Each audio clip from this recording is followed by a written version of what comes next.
I am a feminist. Whether that's activism or not, that just is what makes sense to me. This girl is a real human being. She's not a trained... Emma Stone has always stood apart in Hollywood, not by being the loudest voice in the room or chasing scandals for attention, but by consistently letting her immense talent define her career. Known for her grace and authenticity, she has rarely spoken out unless she felt strongly, and when she does, the industry tends to listen carefully. Recently, however, her words have carried a sharper edge, not only because she's sharing the pain of betrayal, but also because she's calling out a deeper, systemic pattern in Hollywood, one that implicates an unexpected name at its center, Blake Lively. What began as whispers of creative differences has now emerged as something far more serious, with insider accounts and leaked details suggesting that Emma was not only quietly erased from a film she helped build, but was also being pushed toward the margins of the industry itself. The story begins with a female-led indie drama that Emma had been nurturing for years, a passion project she helped shape from its earliest stages by assisting with casting, giving feedback on rewrites, and even suggesting the director. By all indications, it had the potential to become a powerful, character-driven piece with real awards potential. Yet, instead of blossoming, the film abruptly disappeared without explanation, no press release, no festival debut, not even the hint of a limited theatrical run.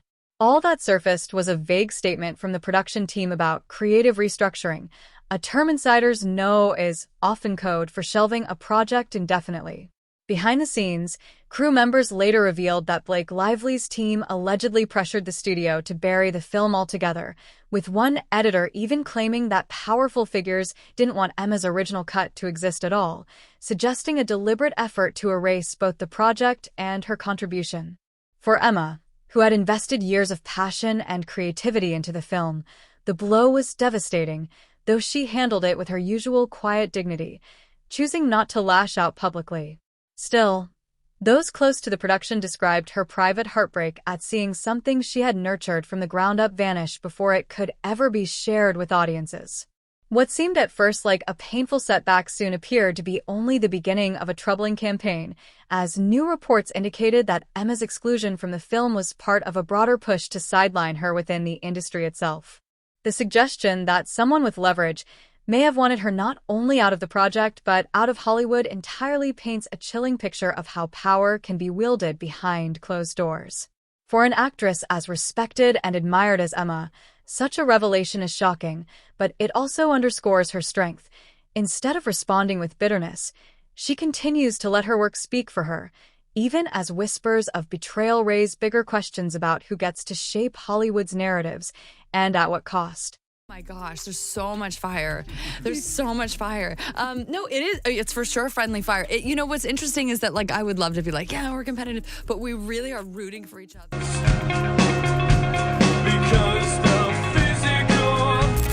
In the months that followed the mysterious disappearance of Emma Stone's passion project, Blake Lively launched a carefully orchestrated press campaign that subtly reshaped the narrative in her favor. With glossy magazine covers, digital interviews, and talk show appearances, she painted herself as the professional who had bravely walked away from a troubled production. Though she never mentioned Emma's name or even the title of the shelved film, Blake dropped carefully crafted hints about a challenging project she had to abandon for her own peace, a phrase that the media eagerly seized upon. Headlines soon began framing Blake as the heroine of the story, an experienced actress who had recognized a toxic set and made the difficult but noble choice to leave. Reports praised her judgment, suggesting that she had attempted to rescue a flawed script before ultimately distancing herself from the chaos. The subtext was impossible to miss. If Blake was the one walking away from dysfunction, then Emma must have been at the center of it. Yet through it all, Emma maintained her silence. She didn't issue statements, didn't post veiled comments online, and didn't turn her private pain into a public spectacle. She simply carried on with her life, leaving the swirling speculation unanswered. In an industry where narratives are often shaped by whoever speaks the loudest, her quiet dignity inadvertently gave Blake spin room to thrive unchecked. For Hollywood insiders, this was no accident. Blake's team was counting on Emma's refusal to engage. In an environment where silence is so often interpreted as agreement, Emma's restraint made it all too easy for Blake's version of events to solidify, shifting public perception and subtly placing the blame where it did not belong.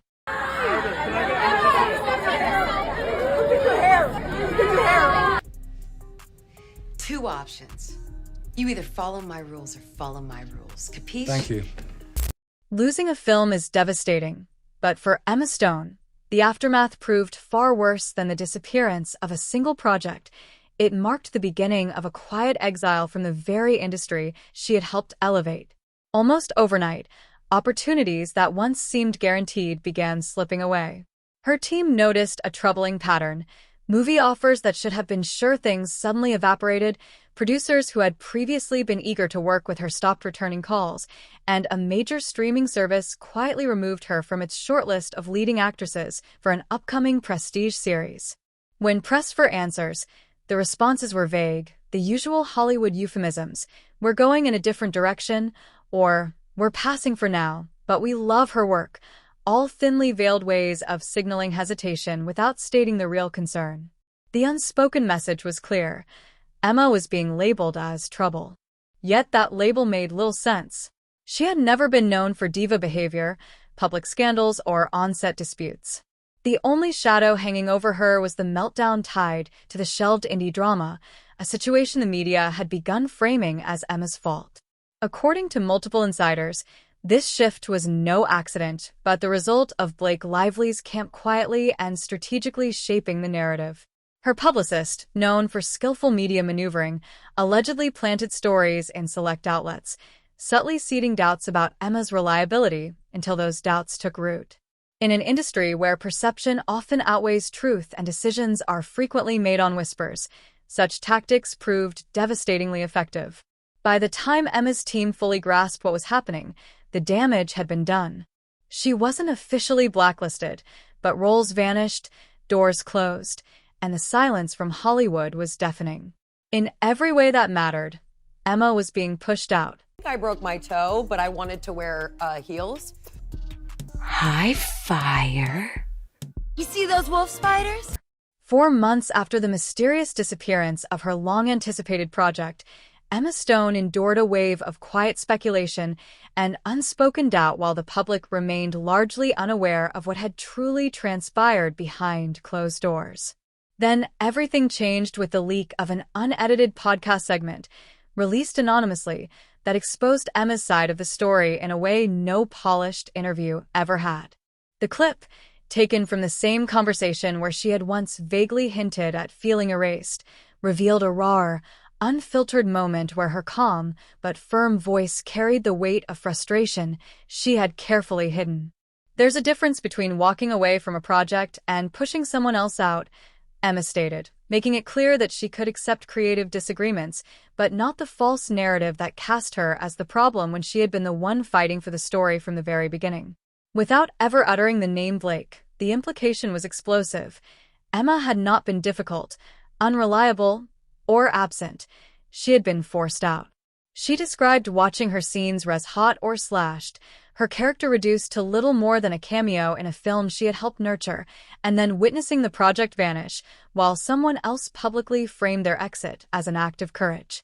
Within an hour, the leaked clip went viral. Fans, long skilled at digging through the layers of Hollywood spin, began piecing together interviews, press releases, blind items, and even archived marketing materials, and a startlingly clear picture emerged. The consensus was overwhelming. Emma Stone had never been the villain. Twitter threads and Reddit discussions dissected every detail, lining up timelines of Blake's press tour statements against production rumors and highlighting coincidences that now seemed suspiciously calculated. A resurfaced blind item described a co-star who demanded control over final edits, and fans instantly linked it to Blake. They uncovered hints of internal communications suggesting Emma's role was intentionally minimized. The real bombshell came when alleged memos from the marketing team surfaced, one in which Blake's representatives requested that all promotional materials spotlight her as the film's central figure while minimizing Emma's presence, and another that used vague language about creative alignment, which many interpreted as a threat to alter or bury elements that didn't align with Blake's vision. The outrage was immediate and fierce, with justice for Emma trending across platforms as people expressed disbelief at the audacity of rewriting history and erasing an actress who had clearly invested her heart in the project. What shocked many wasn't just the pettiness of the maneuvering, but the sheer brazenness of trying to spin Emma as the liability while positioning Blake as the martyr. But while social media exploded, Emma Stone was not sitting at home refreshing her feed or licking her wounds. Instead, she used the moment as fuel, quietly converting what had been a crushing setback into a calculated power move. Behind the scenes, she secured a new deal with Reese Witherspoon's production company, Hello Sunshine, a powerhouse known for championing women-led stories. Word quickly spread that the project was a female-driven revenge thriller written, directed, and produced entirely by women, a bold statement in itself, one that virtually guaranteed Emma would not be sidelined or diminished this time. When asked in a recent interview about her outlook on future collaborations, Emma's response was measured but pointed. "I believe in second chances, just not at my own expense." To her fans and industry watchers, the meaning was crystal clear. Emma wasn't out to seek vengeance or escalate a feud, but she also wasn't willing to let herself be bulldozed again. The message was unmistakable. Emma Stone may have been bruised by betrayal, but she had emerged sharper, more strategic, and unwilling to let anyone, least of all Blake Lively, whose reputation for behind-the-scenes maneuvering now seemed undeniable, dictate the trajectory of her career.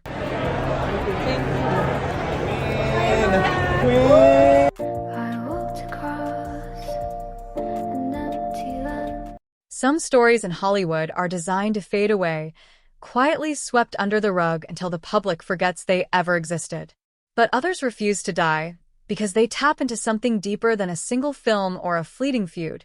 They expose the fragility of reputation, the politics of power, and the ease with which an artist's career can be derailed when the wrong people decide to silence them. Emma Stone's saga is one of those stories.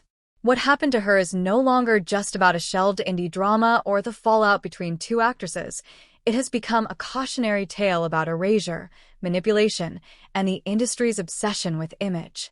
Blake Lively may still enjoy the sheen of her carefully polished persona, complete with high-profile fashion endorsements, curated social media posts, and glossy magazine spreads that present her as untouchable perfection. Yet Hollywood thrives on illusion, and the more cracks appear, the harder it becomes to maintain the facade. The leaked podcast, the resurfaced memos, and the outpouring of fan support for Emma all point toward a deeper truth, that the narrative once crafted to paint her as the problem was nothing more than spin. At its heart, this story is about silence. Emma's choice not to fight fire with fire, her refusal to weaponize scandal, and the way that very silence was used against her.